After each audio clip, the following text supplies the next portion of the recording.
Na začetku decembra 1949 je ljubljansko okrožno sodišče na procesu v Brežicah obsodilo 7 mladih ljudi, med njimi Jožefa Koširja, ker naj bi bili člani ilegalne organizacije Matjaževe vojske v Sevnici. Poleg Koširja so takrat na zatožno klop sedli še Slavko Lupšina, Olga Kuntarič, Slava Jaklič, Alojz Kozinc ter Štefka in Vinko Pavlin. Proces je bil pripravljen zelo hitro.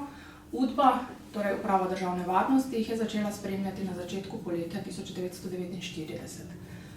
Kot je danes znano, je po koncu druge svetovne vojne v drugi polovici 40. let v Sloveniji delovalo več ilegalnih skupin, za katere je takratna oblast uporabljala različna poimenovanja, med drugim tudi Matjaževa vojska. Temeljna izhodišča, na podlagi katerih je Udba spremljala in odkrivala delovanje ilegalnih skupin, lahko strnemo v 4 točke. In sicer, ilegalne skupine so organizirali emigrantski obveščevalni centri v begunskih taboriščih, ki so po koncu vojne nastali v Avstriji in Italiji. Prav tako so ti, oziroma naj bi ti obveščevalni centri usmerjali njihovo delovanje. Drugič, te skupine so bile protikomunistično usmerjene in so ali pa naj bi delovali s ciljem zrušiti takratno, torej povojno komunistično oblast. Ta cilj naj bi dosegle s političnimi, vojaškimi, obveščevalnimi in propagandnimi akcijami. In četrtič, za dosego tega cilja so se povezovali s tujimi obveščevalnimi službami, predvsem britanskimi in ameriškimi. Vse navedeno, vse 4 točke so se zelo jasno pokazale tudi na primeru sevniške organizacije Matjaževe vojske. Udba je namreč zelo spretno izkoristila prihod 2 kurirjev, in sicer Draga Pavlina in Antona Hodka, ki sta prihajala iz Avstrije, ilegalno iz Avstrije v okolico Sevnice. Prvič sta se tam pojavila na začetku julija 1949. Njuna naloga naj bi bila opravljati kurirsko, obveščevalno in organizacijsko službo za tako imenovani štab Matjaževe vojske v Avstriji. Pavlin in Hodko naj bi kot kurirja omenjenega štaba prinašala sevniški organizaciji navodila za obveščevalno delo ter propagandno gradivo. Najprej sta obiskala Kuntaričevo in Jakličevo v Jelovcu pri Sevnici, ki jo je Udba zato obravnavala kot začetnici ilegalnega delovanja v okolici Sevnice. Udba je Jakličevo in Kuntaričevo nato povezala z Lupšinom, ki ga je postavila za vodjo organizacije. Tega pa je nato, torej Lupšino pa je nato povezala še s Koširjem in s Kozincem. Na ta način je zgradila sevniško organizacijo Matjaževe vojske. Poudariti želimo, da se nekateri člani organizacije, med njimi tudi Košir, nikoli niso srečali oziroma sestali z omenjenima kurirjema. Poleg tega pa želimo poudariti, da sta bila Vinko Pavlin in Štefka Pavlin v to zgodbo najverjetneje vpletena zato, ker sta bila brat in sestra Draga Pavlina. Na podlagi obveščevalnih navodil, ki naj bi jih kurirja prinesla članom sevniške organizacije, naj bi člani organizacije zbrali podatke o tovarni celuloze in Udbi v Krškem, o tem, kako je bil upravno razdeljen okraj Krško, o vojaškem letališču v Cerkljah ob Krki.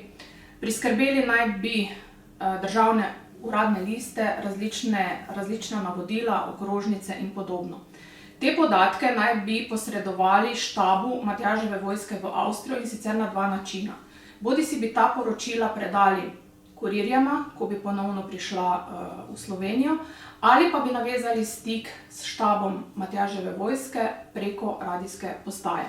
Čeprav so na zaslišanjih vsi člani sevniške organizacije, kot jo je določila Udba, priznali, v narekovajih seveda, da so zbirali obveščevalne podatke za tuje obveščevalne službe, iz dokumentov ni mogoče ugotoviti, za katere službe naj bi sploh šlo. Poleg tega so člani sevniške organizacije širili protikomunistično propagando, in sicer tako, da so razširjali časnik Matjažev glas in dvakrat raztrosili letake s protidržavno vsebino v Sevnici in v Krškem. Udba je organizaciji pripisala tudi eno nasilno akcijo, in sicer načrtovanje umora sekretarja partijske celice v Šmarju pri Sevnici. Vendar lahko z gotovostjo trdimo, da člani te organizacije niso izvedli nobene nasilne akcije, čeprav so nekateri med njimi imeli tudi orožje. Udba je sevniški organizaciji pripisala tudi 2 sestanka. Prvič so se sestali na začetku oktobra leta 1949 in drugič mesec dni kasneje. Na sestankih so razpravljali o delovanju organizacije, podpisali so prisego oziroma izjavo o sodelovanju ter si razdelili funkcije. Oče je vedno in vsakič poudarjal, da je njihov cilj delovanja bil samostojna in demokratična Slovenija. Da se prav drugega cilja oni niso imeli. Najpogostejša metoda Udbe pri odkrivanju in preganjanju ilegalnih skupin je bil njen vrinjen agent oziroma sodelavec v skupini. Udba je takšne sodelavce pridobivala na 2 načina za sodelovanje, in sicer bodisi z grožnjami, bodisi na podlagi obremenilnega gradiva. Njihove naloge pa so bile omogočiti Udbi zajetje članov skupine. In tako je ravnala tudi v primeru sevniške organizacije Matjaževe vojske. Namreč njeno delovanje je odkrivala v narekovajih Hilda Ferenčak, ki jo je Udba pridobila za sodelovanje že v letu 1947. Na podlagi pregledanega gradiva lahko sklepamo, da je bila na teren poslana z nalogom odkrivati stike članov sevniške organizacije z ilegalnima kurirjema oziroma s štabom Matjaževe vojske v Avstriji. V skupini se je pojavila, če temu tako rečemo, na začetku oktobra 1949, ko so se člani organizacije prvič sestali in je s prizorišča izginila 19. novembra 1949, ko je Udba v Logarski dolini aretirala Slavka Lukšino. Zelo verjetno je bil sodelavec Udbe tudi Karel Jurečič, ki se je podobno kot Ferenčakova pojavil v organizaciji ko se je ta prvič sestala na začetku oktobra, in je izginil, ko so bili aretirani člani organizacije, torej do konec novembra 1949. Vsekakor Jurečič ni bil v preiskovalnem postopku, tudi ne kasneje procesiran. Tako kot Košir kot Lukšina pa sta že na zaslišanjih oziroma v preiskovalnem postopku in kasneje v postopkih, ko sta si prizadevala za rehabilitacijo, sumila, da sta bila tako Ferenčakova kot Jurečič sodelavca Udbe. Udba je člane sevniške organizacije Matjaževe vojske aretirala med 19. in 23. novembrom 1949. Zaprti so bili v centralnih zaporih na Poljanskem nasipu v Ljubljani, kjer so preiskovalci močno pritiskali nanje, jih psihično in fizično mučili ter na ta način dobili njihova priznanja, v narekovajih seveda. Osumljeni so priznali tudi tisto, česar niso storili. Večkrat so morali podpisati skoraj prazne liste zapisnikov zaslišanj, na katere so lahko nato zasliševalci napisali, kar so želeli. Metode Udbe v preiskovalnih postopkih so danes pravzaprav znane. Prav tako ni mogoče spregledati strukture zapisnikov zaslišanj osumljenih, namreč ti so bili sestavljeni po glavnih točkah, prej omenjenih točkah, na podlagi katerih je Udba po koncu vojne obravnavala delovanje ilegalnih skupin.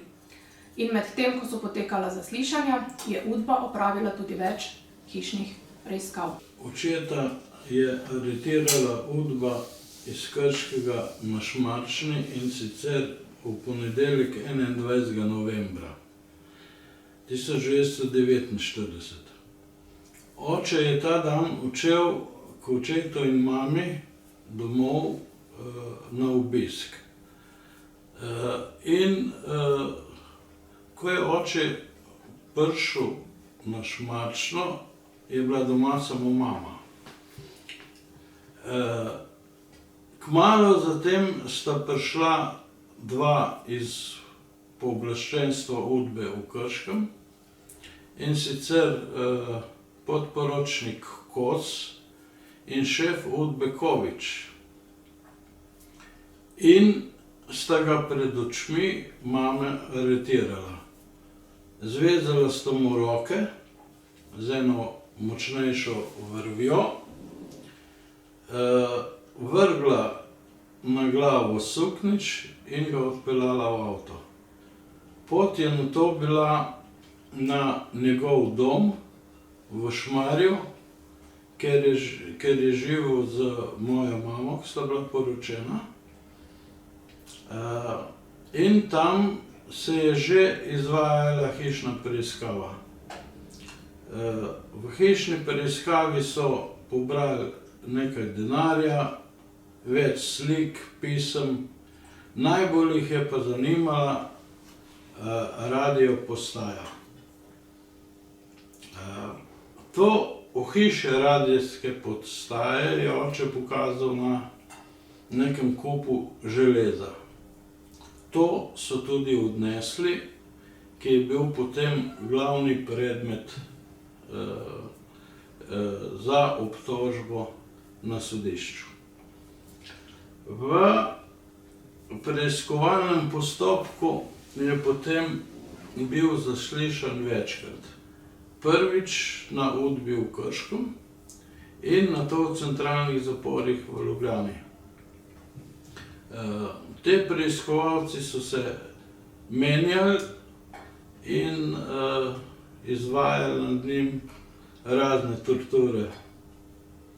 Kopanje v mrzli vodi, držanje ga čez okno, da ga bojo ubili, da ga bojo dol vrgli in tako naprej. Zaslišanja osumljenih članov sevniške organizacije Matjaževe vojske so bila končana 3. decembra in 4 dni kasneje je javni tožilec Edo Grgić vložil obtožnico. Obtožene so nato 8. decembra prepeljali iz centralnih zaporov v Udbe v brežiške zapore in na naslednji dan, torej 9. decembra, so jim sodili na javnem procesu v polni viteški dvorani Brežiškega gradu. Sodnemu senatu je predsedoval sodnik Mirko Košar. Sodišče je obtoženim zagovornike določilo po uradni dolžnosti in so jih srečali šele na javni obravnavi. Po zaslišanju obtoženih je javni tožilec na glavni obravnavi predstavil zelo obsežno dokazno gradivo. Najprej je predstavil 3 pištole, vendar za te ni jasno, ali so dejansko pripadale obtoženim, saj v pregledanih dokumentih ni podatkov o tem, da bi jih Udba obtoženim zaplenila ob aretacijah ali kako drugače. Drugi predmet, ki ga je pokazal tožilec, pa je bila domnevno delujoča radijska postaja, ki naj bi jo člani sevniške organizacije uporabili za vzpostavitev zveze s tako imenovanim štabom Matjaževe vojske v Avstriji. Vendar, kot je pojasnjeval Košir že v preiskovalnem postopku in tudi kasneje v prizadevanjih za rehabilitacijo, je šlo zgolj za ohišje radijske postaje in torej o neki delujoči radijski postaji oziroma radijskem oddajniku sploh ne moremo govoriti. Nato je tožilec predstavil še listinske dokaze. Pokazal je letake, predvidevamo, da pač letake s protidržavno vsebino. O njihovem izvoru namreč, torej ali je tožilec predstavil letake, ki so jih dejansko trosili člani sevniške organizacije, ali so bili predstavljeni letaki iz kakih drugih podobnih procesov, iz zapisnika o glavni obravnavi ni mogoče ugotoviti. Tožilec je predstavil tudi seznam knjig in brošur o obveščevalnem delu, ki naj bi jih zbrali obtoženi. Prebral je navodila za obveščevalno delo, ki naj bi jih prinesla članom sevniške organizacije Kurirja iz Avstrije. Na vpogled je javni tožilec predložil tudi skico vojaškega letališča v Cerkljah, ki naj bi jo narisal Lupšina, ter nekaj izvodov časnika Matjažev glas in drugih dokumentov. Omenjeni listinski dokazi, razen 2, so bili po vpogledu na procesu vrnjeni javnemu tožilstvu in jih v bistvu, torej razen 2, v kazenskem spisu ni. Zato lahko podvomimo tudi o njihovem izvoru, saj ni jasno, ali so te listinske dokaze, ki so bili predstavljeni, obtoženi dejansko imeli, sestavili ali pridobili. Prav tako ni mogoče popolnoma izključiti tega, da je Udba katerega od naštetih dokazov tudi podtaknila. Po zaključenem dokaznem postopku in tajnem posvetovanju senata je sodišče razglasilo sodbo in obtožene obsodilo na visoke kazni. Najvišjo kazen je prisodilo Lupšini, in sicer smrtno kazen s streljanjem. Košir je bil obsojen na 16 let odvzema prostosti s prisilnim delom in 5 let odvzema državljanskih pravic. Vsi so se pritožili na izrečene kazni, vendar je Vrhovno sodišče njihove pritožbe zavrnilo kot neutemeljene. Lupšina je napisal tudi prošnjo za pomilostitev in potem februarja 1950 je bila njegova smrtna kazen spremenjena v kazen 20 let odvzema prostosti s prisilnim delom. Obsojeni so kazen prestajali v različnih delovnih taboriščih, uradno v kazensko-poboljševalnih domovih, in sicer moški v Ljubljani in Škofji Loki, ženske v Reichenburgu, torej na Gradu v današnji Brestanici. Opravljali so različna fizična dela, razmere v teh taboriščih so bile izjemno težke in slabe. V času prestajanja kazni so večkrat zaprosili za pomilostitev in kot prvi sta bili konec novembra 1953, torej 4 leta po procesu, izpuščeni Olga Kuntarič in Štefka Pavlin. Košir je bil izpuščen leta 1955 novembra in kot zadnji je bil 2 leti kasneje izpuščen tudi Slavko Lupšina. Oče je po sojenju prestajal kazen v KPD Ljubljana. In sicer od tam so ga poslali v razna taborišča v okolici in v Ljubljani. Naprimer, v Trnoveljskem taborišču so odhajali na delo zaporniki na Filozofski inštitut, to se pravi danes inštitut Jožefa Štefana. Gradili so tovarno Torba, gradili so Kemijski inštitut, gradili so novo pošto, to se pravi, da je stara pošta pri železniški postaji. Potem v taborišču na Žalah so gradili bloke Ministrstva za notranje zadeve, prestajajo kazen tudi v Litostroju, v taborišču v Šiški. Nato so politične zapornike prestavili iz Ljubljane na Kočevsko, v Fedring, danes Podlesje se imenuje. Iz Fedringa so pa odšli potem oče in še nekateri drugi pa v KPD Škofja Loka, odkoder je bil tudi izpuščen. Razmere v vseh teh taboriščih so bile, bi lahko danes rekel, katastrofalne. Bilo je podgan, stenic, hrana slaba, obutev slaba. Delali so v vseh vremenskih razmerah, po noči, včasih tudi 24 ur. S tem, da jih v bistvu niso varovali, prav mučili. Oče je povedal en dogodek, ki se je zgodil na Filozofskem inštitutu, ko so gradili. Se en paznik, en obsojenec se je skril v vodilnik. In pri štetju je en manjko. Kaj so naredili? Pazniki so to pogruntali, so nametali na njega cigo, so ga ubili in potem so ga odpeljali v samokolnici čez Ljubljano, taborišče, ga vrgli dol na ta posredni prostor, na katerem je on potem bil še par dni za kazen drugim. Samo za strah vsem ostalim. Oni niso izbirali sredstev in načinov za njih, sploh za politične.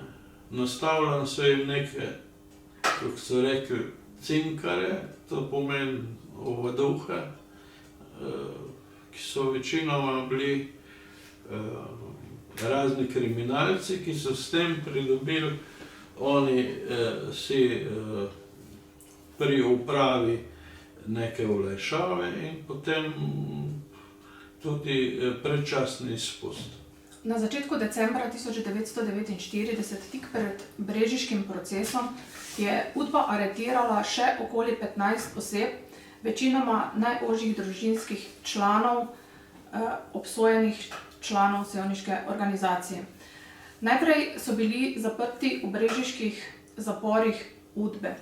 5 od njih, med njimi tudi žena Jožefa Koširja Marija, je bilo nato konec februarja 1950 prepeljanih v kazensko-poboljševalni dom v Ljubljano. Tako kot člani sevniške organizacije so bili tudi oni v preiskovalnem postopku deležni številnih in različnih pritiskov. Obsojeni so bili na procesu proti podpornikom Matjaževe vojske v Sevnici 24. maja 1950, torej šele pol leta po aretaciji.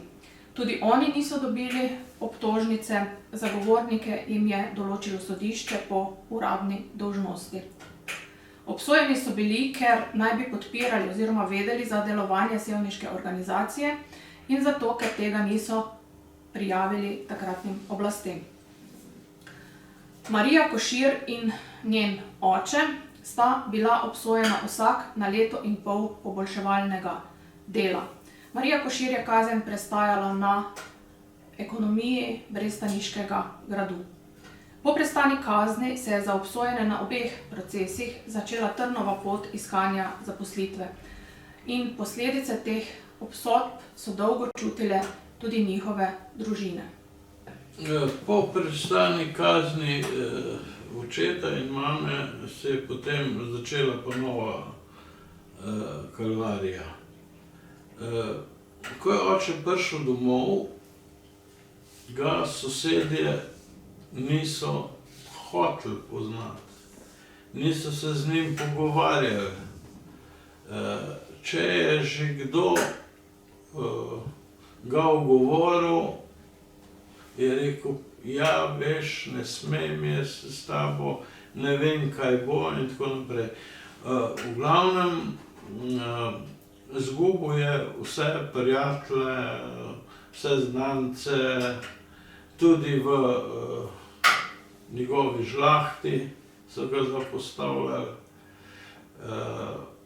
Mama ni dobila službe, oče je iskal zaposlitev praktično po celi Sloveniji. Nekoč je dobil službo v Ljubljani, v enem frizerskem salonu in začel že tisti dan tudi delati. Naslednji dan, ko je prišel v službo, ga je lastnik tega frizerskega salona odpustil. Jasno, ker je Udba to spremljala, kje se giba, kaj dela, in so oni ugotovili, da ga bi tam mogel vzeti v službo in so ga odpustili. Nato je dobil službo v sevniškem Jugotoninu in nato potem še na Žagi, ki je bila obrat Kopitarne. Tam je po kakšnem letu bil tudi na podlagi sklepa delavskega sveta odpuščen. A je potem uredil tako, da je v Kopitarno bil premeščen in potem v Kopitarni tudi ostal do predčasne upokojitve.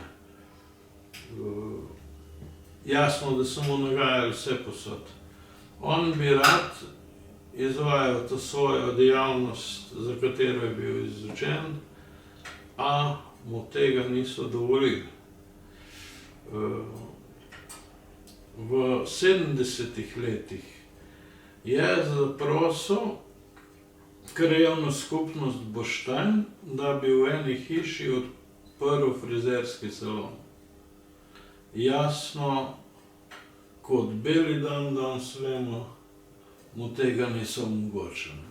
Tako da ni nikdar opravljal več svojega poklica, je pa včasih kjer ga ostrigel. To pa je, ne. In ko smo mi otroci se gibali v tej bližini, je nastala tišina. Ker je seveda on je strigel take, da so se lahko kaj pogovorili. In je nastala tišina in že takrat smo otroci malo začeli čutiti, da je bilo nekaj narobe. Kar nismo izvedeli do 90. leta, do naših oziroma slovenskih takrat demokratičnih sprememb. Jožef in Marija Košir sta leta 1990 vložila zahtevi za obnovo postopkov. Najprej je bila rehabilitirana Marija Košir, in sicer maja 1995, ko je Okrožno sodišče v Ljubljani sprejelo sklep o ustavitvi kazenskega postopka proti Mariji Košir in vsem ostalim, ki so bili obsojeni na procesu proti podpornikom Matjaževe vojske v Sevnici. Istočasno je razveljavilo sodbo Okrožnega sodišča. Nasprotno, Jožef Košir rehabilitacije ni dočakal, saj je junija 1996 umrl. Okrožno sodišče v Ljubljani je mesec dni kasneje sprejelo sklep, da se kazenski postopek proti Koširju ustavi in razveljavilo je obe sodbi, torej sodbo Okrožnega sodišča iz leta 1949 in sodbo Vrhovnega sodišča iz leta 1950. Sodno je bil rehabilitiran tudi Slavko Lupšina leta 1999. Komisija za izvajanje zakona o popravi krivic je Jožefu in Mariji Košir oktobra 2018 priznala statusa bivših političnih zapornikov in obema tudi pravico do odškodnine za čas odvzema prostosti. Zgodba o ilegalni sevniški organizaciji Matjaževe vojske je tipičen primer, kako je Udba pod pretvezo, da naj bi želeli njeni člani zrušiti ali pa s protidržavnim delovanjem zrušiti obstoječi sistem, preganjala domnevne politične nasprotnike. Ni mogoče natančno ugotoviti, v kolikšni meri se posamezni člani sevniške organizacije niso strinjali s takratnim družbenim in političnim sistemom in v kolikšni meri so bili dejansko pripravljeni delovati proti sistemu z nenasilnimi akcijami. Vendar lahko zaključimo, da je bila sevniška organizacija konstrukt Udbe, da sta bila oba procesa, torej proces proti članom sevniške organizacije Matjaževe vojske in proti podpornikom, montirana. Prav tako pa menimo, da so bili obtoženi, obsojeni iz političnih razlogov. To potrjujejo tudi odločitve Okrožnega sodišča v 90. letih prejšnjega stoletja, ko so bili sodno rehabilitirani tako Jožef in Marija Košir kot Slavko Lupšina. V sklepih je Okrožno sodišče v Ljubljani med drugim zapisalo, da bi lahko obtoženim pripisali le opozicijsko delovanje. To pa tudi po koncu druge svetovne vojne uradno ni bilo prepovedano.